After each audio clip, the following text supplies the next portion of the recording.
안녕하십니까. 콘스탄트 김의 티쏘와 함께 돈 버는 아카데미. 이번 시간에는 돈 버는 상속. 이제 상속세를요, 5년 동안 낼 수 있었는데 10년 동안 나누어서 낼 수도 있다 편이 되겠습니다.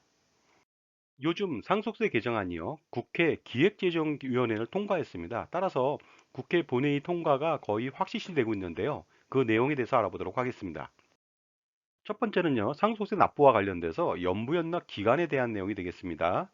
기존에는요, 5년 동안 6회에 걸쳐서 상속세를 나눠낼 수가 있었습니다. 그런데 이것이요, 10년 동안 11회에 걸쳐 분할 납부가 가능합니다. 물론 2023년도부터 새로 들어온 사람에 대해서만 적용되는데요. 기존의 연부연납 대상자들은 소급 적용하지 않는다는 점도 이해하시기 바랍니다.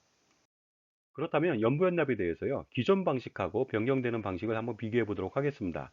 기존 방식은 이렇습니다. 상속세가 6억 원이 나왔다. 그러면 5년 동안에 6회에 걸쳐 나눠내니까 원금은 1억 원씩 납부하면 되겠죠? 따라서 그림처럼요, 첫 해는 1억 원 내고요. 둘째부터는요, 이자까지 포함해서 내야 됩니다. 이자는 1.1%가 되겠습니다. 그래서 2회차에는 1억 600만 원, 3회차에는 1억 480만 원, 4회차에는 360만 원 더 내고요. 그 다음에 5회차에는 240만 원, 6회차에는 120만 원의 이자를 더 납부하면 되겠습니다. 그래서 5년 동안의 총 이자는요, 1,800만 원을 부담하고서 5년 동안 6회에 걸쳐서 상속세를 연부연납하면 되겠습니다. 이에 반해서 개정된 연부연납 알아보도록 하겠습니다. 2023년도부터 신청하는 경우에 적용되겠습니다.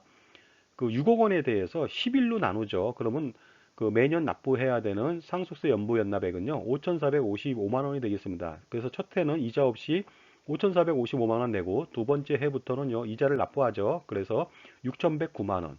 세 번째는 6,044만 원. 그 다음에 네 번째는 5,978만 원. 그리고 마지막 해에는 5,520만 원이라고 하는 그 연부연납을 내면 되는데, 기존에 비해서 두 배로 늘렸기 때문에 원금 납부에 대한 부담이 좀 많이 좀 경감된 것 같습니다.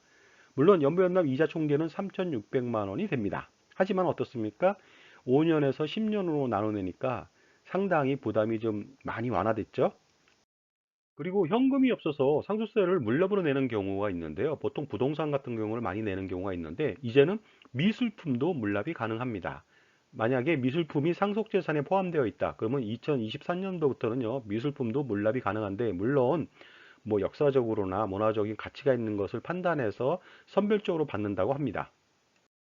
그 다음에 영농상속공제가 있거든요. 기존에 영농상속공제 한도는 15억 원이었습니다. 그런데 이것이 20억 원까지 공제가 가능합니다. 그 다음에 가업상속공제 대상 기업이 있는데요. 중소기업하고 매출액 기준으로 3천억 원 미만의 중견기업까지 해당이 됐는데요. 이것이 중소기업은 그대로 되고요. 그 다음에 중견기업은요, 매출액 4천억 원 미만까지도 가업상속공제의 혜택을 받을 수가 있습니다. 그러나 이번 개정안에서는요, 핵심적인 사항, 상속세율 인하라든가 아니면 상속세 과세 체계 변경, 유산세 방식에서 유산 취득세 방식으로의 변경은 검토되지 않았습니다.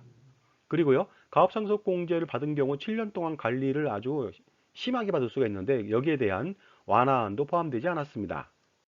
그리고 비트코인 같은 가상화폐, 즉 가상자산에 대한 과세도 연기시켰습니다. 원래 2022년도부터 과세하기로 했는데요.